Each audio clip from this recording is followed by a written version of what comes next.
Hi friends, my name is Sarita or Sarita. Either one works. I guess this is my short introduction. So I am a part-time, for fun, slash hobbyist polymer clay jewelry maker. Whenever I have free time, I like to make earrings. But I'm also a cosmetology student. I love makeup, I love hair. I kind of have a lot of really weird random skills, but I am here to share with you guys how I put a resin coating on top of my polymer clay pieces to make them look shiny. So if it is something that is more of like a translucent clay, I like to use resin to just make it look more glass-like. And so I'm going to be taking you guys through my steps. Alright, so there are different ways that you can add a shiny top coat on top of your jewelry pieces, but I specifically use UV resin. You can also just use regular self-curing resin, but this one cures with UV rays. So you can either cure it in something like this, which is an LED nail lamp that I got from Amazon. And this is what I do when I'm working at nighttime. I use this lamp because there's no sunshine outside. But since today's a really hot and sunny day, I'm gonna cure my pieces in the sun just because it's quicker and I can just get a lot of them done at once. So the brand of resin that I use is this random brand I found on Amazon. Once again, everything that I purchase is mostly not from Amazon. But this is from the brand Kiao Kiao DIY, and it's just called UV Resin Hard, and I can link it in the description. And it's just 60 grams. So this one, you can cure it once again, like I said, in a lamp or outside.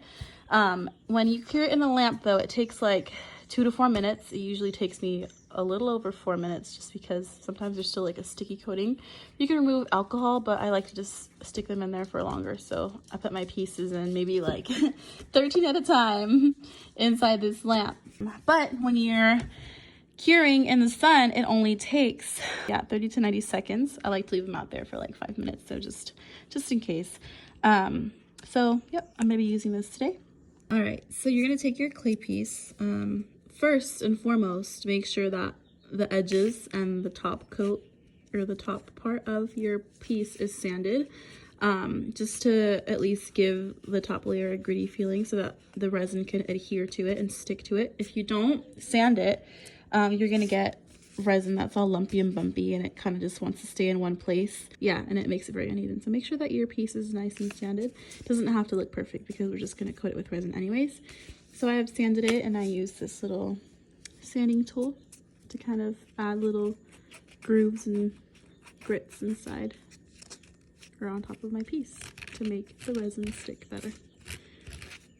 All right, and then once it's done being sanded, I take just any little, you can use, a lot of people use silicone brushes, and I have one that's coming in the mail. I'm kind of struggle busting it over here, but I use like a little pin or like a needle. Well, here it is. I'm like, where's it at? This. Or sometimes I use just like an old ear hook to kind of move it around. So what I do is I get my resin, okay?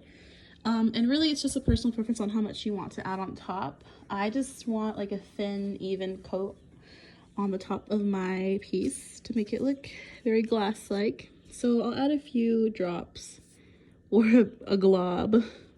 So I kind of just add a glob, spread it around.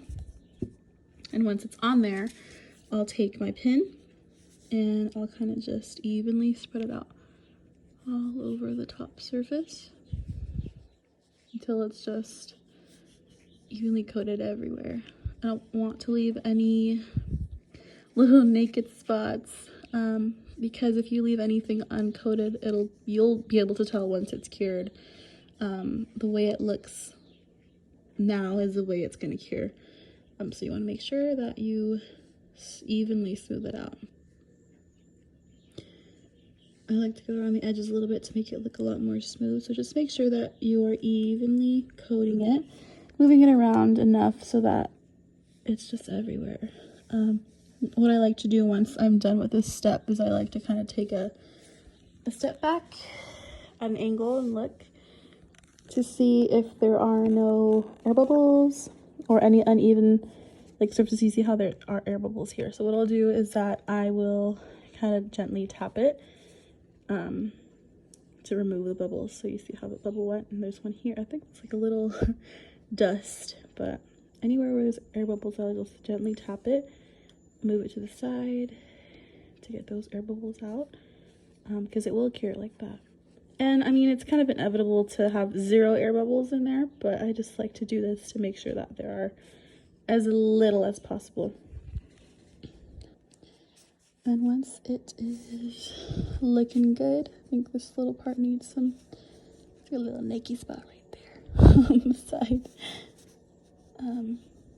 And oh, another tip when using UV resin is make sure that if you are inside applying your coat, that you do it with the curtains closed, because sunlight will cure this resin. So either work very, very fast or work, the room doesn't have to be dark. Like my curtains are kind of closed, but I know the sun's not going to hit this location as strong, at least, because it will cure and it'll get all sticky and gloppy when you're working with it. So make sure that your curtains are at least mostly closed and there's not really enough, like there's no sunlight in here to, you know, to prematurely cure your resin.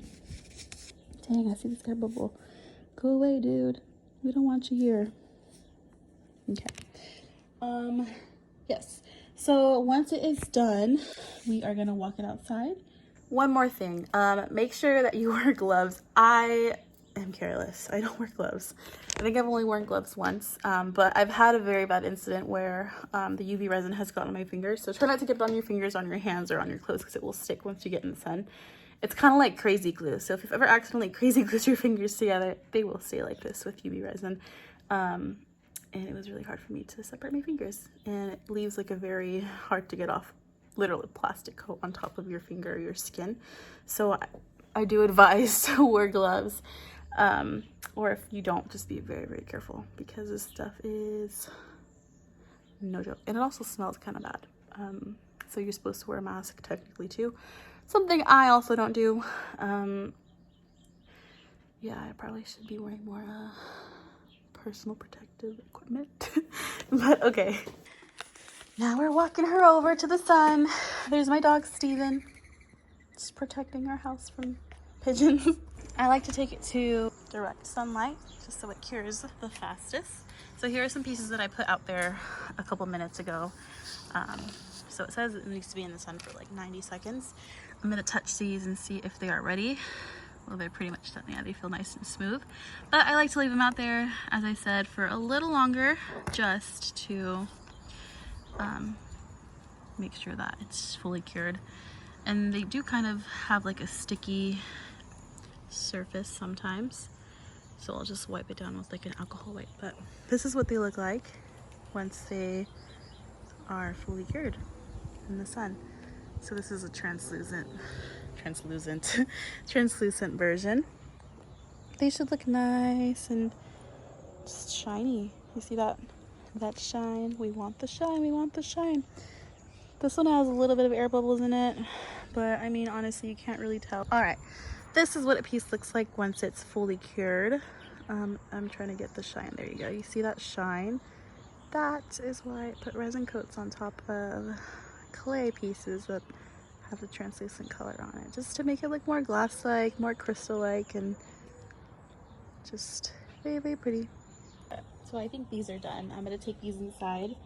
But yep, that is all. Once these are done, I usually just take them inside and kind of sand off the edges a little bit to make sure that I get off any like extra unwanted resin that is kind of bumpy or lumpy on the side. So I'll just sand it down. And then I just drill holes into it and I call it a wrap, or call it a day. Thanks for watching this video. If you guys have any questions about anything else that I do, anything that I use, I would be more than happy to answer any questions. And also don't forget to subscribe. I will be putting more videos up, kind of lifestyle videos or clay videos. I don't know. I said I have a very random skill set. I hope to see you guys soon. And Any comments that you guys have, go ahead and just put them down and I will try to answer as soon as possible. Follow me on Instagram, and yep, so have a wonderful day.